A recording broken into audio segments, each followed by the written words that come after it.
ನಮಸ್ಕಾರ ಎಲ್ಲರಿಗೂ. ಒಂದು ಸಿಂಪಲ್ ಐಡಿಯಾದಿಂದ ಹಿಡಿದು ಮಾರ್ಕೆಟ್ಗೆ ಬರಲು ಸಿದ್ಧವಾಗಿರುವ ಒಂದು ಪ್ರಾಡಕ್ಟ್ವರೆಗಿನ ಒಂದು ರೋಚಕ ಪ್ರಯಾಣಕ್ಕೆ ನಿಮ್ಮೆಲ್ಲರಿಗೂ ಸ್ವಾಗತ. ಒಂದು ಚಿಕ್ಕ ಐಡಿಯಾ ಅನ್ನೋ ಕಿಡಿ ಹೇಗೆ ಯಶಸ್ಸಿನ ಒಂದು ದೊಡ್ಡ ಜ್ವಾಲೆಯಾಗತ್ತೆ ಅಂತ ಇವತ್ತಿನ ಈ ವಿಶ್ಲೇಷಣೆಯಲ್ಲಿ ನೋಡೋಣ ಬನ್ನಿ. ನಮ್ಮಲ್ಲಿ ಪ್ರತಿಯೊಬ್ಬರಿಗೂ ಒಂದಲ್ಲ ಒಂದು ಸಲ ವಾವ್ ಎಂಥ ಐಡಿಯಾ ಅಂತ ಅನ್ಸಿರುತ್ತೆ ಅಲ್ವಾ? ಆದ್ರೆ ಆ ಒಂದು ಐಡಿಯಾವನ್ನ ನೆಕ್ಸ್ಟ್ ಲೆವೆಲ್ಗೆ ತಗೊಂಡೋಗೋದು ಹೇಗೆ? ಅದಕ್ಕೆ ಉತ್ತರ ಇಲ್ಲಿದೆ ನೋಡಿ.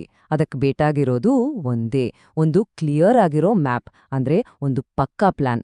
ಈ ಮ್ಯಾಪ್ ಇದೆಯಲ್ಲ, ಇದೇ ನಮ್ಗೆ ಗುರಿ ತಲುಪಲು ದಾರಿ ತೋರಿಸೋ ದಾರಿದೀಪ. ಹಾಗಿದ್ರೆ ನಮ್ಮ ಇವತ್ತಿನ ಜರ್ನಿಯಲ್ಲಿ ಏನೆಲ್ಲ ಇರುತ್ತೆ ಅಂತ ನೋಡೋಣ ಬನ್ನಿ.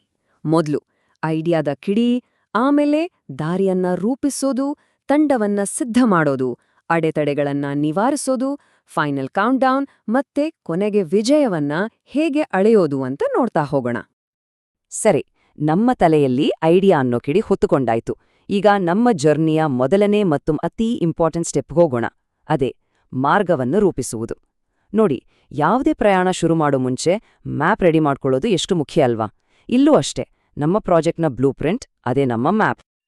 ನೋಡಿ, ಯಾವುದೇ ದೊಡ್ಡ ಜರ್ನಿ ಶುರುವಾಗೋದು ನಾವು ಎಲ್ಲಿಗೆ ಹೋಗ್ಬೇಕು ಅಂತ ಮೊದಲು ಅರ್ಥ ಮಾಡ್ಕೊಂಡಾಗ್ಲೇ.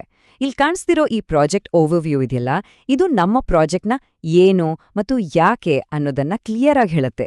ಅಂದ್ರೆ ನಮ್ಮ ಪ್ರಾಡಕ್ಟ್ ಏನು, ಅದನ್ನ ಯಾರಿಗೆ ಮಾಡ್ತಿದ್ದೀವಿ ಮತ್ತು ಅದರಲ್ಲಿ ಅಂತ ಸ್ಪೆಷಲ್ ಏನಿದೆ, ಈ ಎಲ್ಲಾ ಪ್ರಶ್ನೆಗಳಿಗೂ ಇದು ಉತ್ತರ ಕೊಡುತ್ತೆ. ಹಾಗಿದ್ರೆ ನಮ್ಮ ಈ ಮ್ಯಾಪ್ನಲ್ಲಿರೋ ಇಂಪಾರ್ಟೆಂಟ್ ಸ್ಟೆಪ್ಸ್ ಯಾವುದು ಅಂತ ನೋಡೋಣ ಬನ್ನಿ. ಒಂದು ರಾ ಐಡಿಯಾದಿಂದ ಹಿಡಿದು ಮಾರ್ಕೆಟ್ ರಿಸರ್ಚ್, ಡಿಸೈನ್ ಮತ್ತೆ ಕೊನೆಗೆ ಪೂರ್ತಿ ಪ್ರಾಡಕ್ಟ್ ಲಾಂಚ್ ಆಗುವವರೆಗೂ ಈ ದಾರಿಯಲ್ಲೇ ನಾವು ಸಾಗ್ಬೇಕು. ಮತ್ತು ಇದೇ ನಮ್ಮ ಪ್ರಾಜೆಕ್ಟ್ನ ಸಕ್ಸೆಸ್ಗೆ ಅಡಿಪಾಯ. ಇಲ್ಲಿ MVP ಅಂತ ಇದೆಯಲ್ಲ, ಇದು ತುಂಬಾ ಇಂಪಾರ್ಟೆಂಟ್ ಕಾನ್ಸೆಪ್ಟ್. ಇದನ್ನ ಹೀಗೆ ಅರ್ಥ ಮಾಡ್ಕೊಳ್ಬೋದು. ಒಂದು ದೊಡ್ಡ ಸೈನ್ಯ ಯುದ್ಧಕ್ಕೆ ಹೋಗೋ ಮುಂಚೆ ಒಬ್ಬ ಸ್ಕೌಟ್ ಮುಂದೆ ಹೋಗಿ ಪರಿಸ್ಥಿತಿ ಹೇಗಿದೆ ಅಂತ ನೋಡ್ಕೊಂಡ್ ಬರ್ತಾನಲ್ಲ, ಹಾಗೆ ಪೂರ್ತಿ ಪ್ರಾಡಕ್ಟ್ ರೆಡಿ ಮಾಡಿ ಲಾಂಚ್ ಮಾಡೋ ಬದಲು ಈ MVPಯನ್ನ ಮೊದಲು ಮಾರ್ಕೆಟ್ಗೆ ಬಿಟ್ರೆ ನಮ್ಮ ಸಂಪನ್ಮೂಲಗಳು ಉಳಿತಾಯ ಆಗುತ್ತೆ, ರಿಸ್ಕ್ ಕಮ್ಮಿ ಆಗುತ್ತೆ ಮತ್ತು ಮುಖ್ಯವಾಗಿ ಕಸ್ಟಮರ್ಸ್ ಫೀಡ್ಬ್ಯಾಕ್ ತಗೊಂಡು ನಮ್ಮ ಪ್ರಾಡಕ್ಟ್ನ ಇನ್ನೂ ಬೆಟರ್ ಮಾಡೋಕೆ ಒಂದು ಚಾನ್ಸ್ ಸಿಗುತ್ತೆ. ಸರಿ, ಈಗ ನಮ್ಮ ಜರ್ನಿಯ ಎರಡನೇ ಹಂತಕ್ಕೆ ಬಂದಿದ್ದೀವಿ, ತಂಡವನ್ನ ಸಿದ್ಧ ಮಾಡೋದು. ಅಂದ್ರೆ ನಮ್ಮ ಈ ಸಾಹಸಕ್ಕೆ ಸರಿಹೊಂದುವ ಟೀಮ್ ಮತ್ತೆ ಬೇಕಾಗಿರೋ ಎಲ್ಲ ಸಾಮಗ್ರಿಗಳನ್ನ ಒಟ್ಟುಗೂಡಿಸೋ ಸಮಯ ಇದು. ಸರಳವಾಗಿ ಹೇಳೋದಾದ್ರೆ ನಮ್ಮ ರಿಸೋರ್ಸಸ್ಗಳನ್ನ ಸರಿಯಾಗಿ ಹಂಚಿಕೆ ಮಾಡೋದು. ಇಲ್ಲಿ ಒಂದು ಇಂಟ್ರೆಸ್ಟಿಂಗ್ ವಿಷಯ ಏನಂದ್ರೆ, ಒಂದು ಪ್ರಾಡಕ್ಟ್ ಸಕ್ಸಸ್ಫುಲ್ ಆಗಿ ಲಾಂಚ್ ಆಗೋಕೆ ಒಳ್ಳೆ ಟೀಮ್ ಹೊಂದಿದ್ರೆ ಸಾಕಾಗಲ್ಲ. ಸರಿಯಾದ ಟೆಕ್ನಾಲಜಿ ಮತ್ತು ಟೂಲ್ಸ್, ಮಾರ್ಕೆಟಿಂಗ್ ಮಾಡೋ ಖರ್ಚು, ಮ್ಯಾನುಫ್ಯಾಕ್ಚರಿಂಗ್, ಲಾಜಿಸ್ಟಿಕ್ಸ್ ಇದೆಲ್ಲ ನಮ್ಮ ಜರ್ನಿಗೆ ಬೇಕಾದ ಅತಿ ಮುಖ್ಯವಾದ ಸಾಮಗ್ರಿಗಳು. ನೋಡಿ, ಪ್ರತಿಯೊಂದು ವಿಭಾಗಕ್ಕೂ ಒಂದು ನಿರ್ದಿಷ್ಟ ಬಜೆಟ್ ಕೊಡೋದು ಎಷ್ಟು ಇಂಪಾರ್ಟೆಂಟ್ ಅನ್ನೋದಕ್ಕೆ ಇದೊಂದು ಒಳ್ಳೆ ಉದಾಹರಣೆಗೆ ಮಾರ್ಕೆಟಿಂಗ್ಗೆ ಇಷ್ಟು ದುಡ್ಡು ಅಂತ ನಾವು ಫಿಕ್ಸ್ ಮಾಡಿದಾಗ ನಮ್ಮ ಪ್ಲಾನ್ ಕೇವಲ ಪೇಪರ್ ಮೇಲಿರೋದಿಲ್ಲ, ಅದು ನಿಜವಾಗ್ಲೂ ಕಾರ್ಯರೂಪಕ್ಕೆ ಬರುತ್ತೆ, ಆಕ್ಷನ್ಗೆ ಇಳಿಯುತ್ತೆ. ಈಗ ನಮ್ಮ ಜರ್ನಿಯ ಮೂರನೇ ಹಂತ ಅಡೆತಡೆಗಳನ್ನ ನಿವಾರಿಸೋದು. ನೋಡಿ, ಯಾವ ಜರ್ನಿಯಲ್ಲಾದ್ರೂ ಅನಿರೀಕ್ಷಿತ ಚಾಲೆಂಜಸ್ಗಳು ಬಂದೇ ಬರುತ್ತೆ. ಅದಕ್ಕೆಲ್ಲ ಹೆದರ್ಕೋಡ್ರೆ ಆಗಲ್ಲ. ಒಬ್ಬ ಸ್ಮಾರ್ಟ್ ಲೀಡರ್ ಥರ ನಾವು ಆ ಚಾಲೆಂಜಸ್ಗಳನ್ನ ಮೊದಲೇ ಊಹಿಸಿ ಅದನ್ನ ಎದುರ್ಸೋಕೆ ರೆಡಿ ಆಗಿರ್ಬೇಕು. ಇದನ್ನೇ ರಿಸ್ಕ್ ಮ್ಯಾನೇಜ್ಮೆಂಟ್ ಅಂತ ಕರೆಯೋದು. ಈ ಪ್ರಯಾಣದಲ್ಲಿ ಏನೆಲ್ಲ ತಪ್ಪಾಗಬಹುದು? ಈ ಪ್ರಶ್ನೆ ಕೇಳಿದ್ರೆ ಸ್ವಲ್ಪ ಭಯ ಆಗ್ಬಹುದು ಅಲ್ವಾ? ಆದ್ರೆ ಚಿಂತೆ ಬೇಡ, ನೆಕ್ಸ್ಟ್ ಸ್ಲೈಡ್ನಲ್ಲಿ ಇದಕ್ಕೆ ಸೊಲ್ಯೂಷನ್ ಇದೆ. ಮತ್ತು ಉತ್ತರ ಇಲ್ಲಿದೆ ನೋಡಿ, ಒಂದು ಪಕ್ಕಾ ಕಂಟಿಂಜೆನ್ಸಿ ಪ್ಲಾನ್.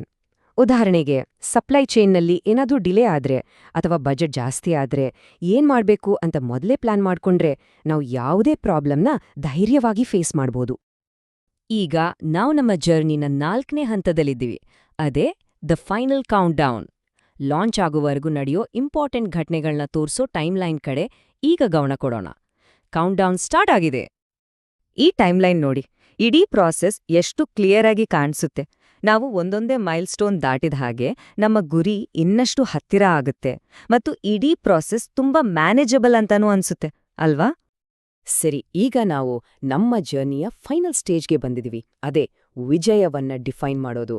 ಅಂದರೆ ನಮ್ಮ ಜರ್ನಿ ಪ್ರಾಡಕ್ಟ್ ಲಾಂಚ್ ಮಾಡಿದ ತಕ್ಷಣ ಮುಗ್ದೋಗಲ್ಲ. ಸಕ್ಸಸ್ ಅಂದ್ರೆ ಏನು, ಅದನ್ನ ನಾವು ಹೇಗೆ ಅಳಿಬೇಕು ಅಂತ ಡಿಸೈಡ್ ಮಾಡೋದು ಕೂಡ ಅಷ್ಟೇ ಇಂಪಾರ್ಟೆಂಟ್. ಇದನ್ನ ಕೀ ಪರ್ಫಾರ್ಮೆನ್ಸ್ ಇಂಡಿಕೇಟರ್ಸ್ ಅಂದ್ರೆ KPIs ಅಂತ ಕರೀತಾರೆ. ಇವು ನಮ್ಮ ಜರ್ನಿ ಸಕ್ಸಸ್ ಆಯ್ತು ಅಂತ ಪ್ರೂವ್ ಮಾಡೋ ನಿಧಿ ಇದ್ದ ಹಾಗೆ.